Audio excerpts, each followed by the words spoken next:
আজকে অনেক মজার একটি জিনিস দেখাবো, সবাই পুরো ভিডিওটা দেখবেন। আসসালামু আলাইকুম সবাইকে, সবাই কেমন আছেন? আশা করি ভালো আছেন। আমি আলহামদুলিল্লাহ আপনাদের দোয়ায় অনেক ভালো আছি। এই যে এখানে সকালের চা, পরোটা, ডিম ভাজা সকালের নাস্তা দিয়ে শুরু করলাম। চিন্তা করছি আজকে এগুলো খাওয়ার পরে দুপুরে ভর্তার আইটেম করব, যেহেতু গ্যাস কম, অল্প অল্প গ্যাসে যা রান্না করা যায় তাই করব চিন্তা করতেছি। সেজন্য সব কিছু এই যে ভেজে নিচ্ছি। আর এত পরিমাণ কম গ্যাস, ভাত রান্না করতে অনেক কষ্ট হয়। ভাজা, তারপরে ভর্তা এগুলো একটু চুলা কমিয়ে ঢাকনা দিয়ে ডেকে ডেকে করতে হয়।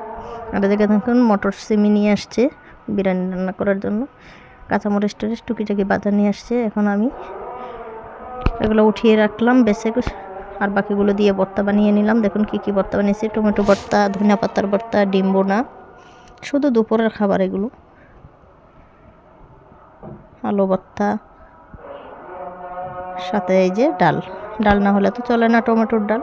সবাই এগুলো খেতে পছন্দ করে, তাই এইটুকু দিয়ে আমরা দুপুরবেলা খেয়ে নিব। আর রাত্রে যা রান্না করে নিব। রাত্রে গ্যাস আসে, আর বেশি শীত পড়লে কিন্তু গ্যাস আসে না। কার কার এলাকায় এরকম গ্যাসের সমস্যা করে অবশ্যই আমাকে জানাবেন। আমার সব কিছু রান্নাবান্না হয়ে গেছে। দেখুন 3টা বেজে গেছে। 3টা বাজে এখন খেতে বসলাম। এই যে দেখুন ভর্তা, ডিম, ডাল, এগুলো দিয়ে। অবশ্য এগুলো দিয়ে খেতে ভালোই লাগে, কিন্তু দুবেলা রান্না করতে অনেক কষ্ট লাগে, ভালো লাগে না বারবার রান্না করা। তো এখন আমি এই যে আমার ভাতটা নিয়ে নিলাম। আমার মতো কারা ভর্তা খেতে পছন্দ করেন অবশ্যই আমাকে কমেন্টে জানিয়ে দিবেন। আমার কিন্তু খুবই ভালো লাগে ভর্তা দিয়ে ভাত খেতে। এখন ভর্তা, ডাল এগুলো দিয়ে ভাত খেয়ে নিলাম।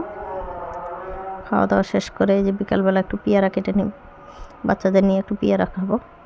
পেয়ারাগুলো এত সুন্দর ছিল, সেজন্য একটু ভিডিও করে নিচ্ছি। চিন্তা করলাম যে পেয়ারাগুলো একটু আপনাদেরকেও দেখিয়ে দিই। এত সুন্দর পেয়ারা দেখলে কান্না ভিডিও করতে ভালো লাগে। দেখুন খুবই সুন্দর পেয়ারাগুলো। তো একটু কেটে নিচ্ছি। পেয়ারাগুলো এত পরিমাণ মিষ্টি ছিল, যেটা লবণ মরিচ কিছুই, কাসুন্দ কিছুই লাগেনি। এমনি এমনি আমরা কিন্তু সবাই মিলে খেয়ে ফেললাম। তারপর সুন্দর করে ছুরি দিয়ে, আপনারা বলতে পারেন যেভাবে কাটছে, আমি কিন্তু ছুরি দিয়ে কাটি। নিচে বসতে একটু সমস্যা হয়, সেজন্য বটি বেশি ব্যবহার করতে পারি না।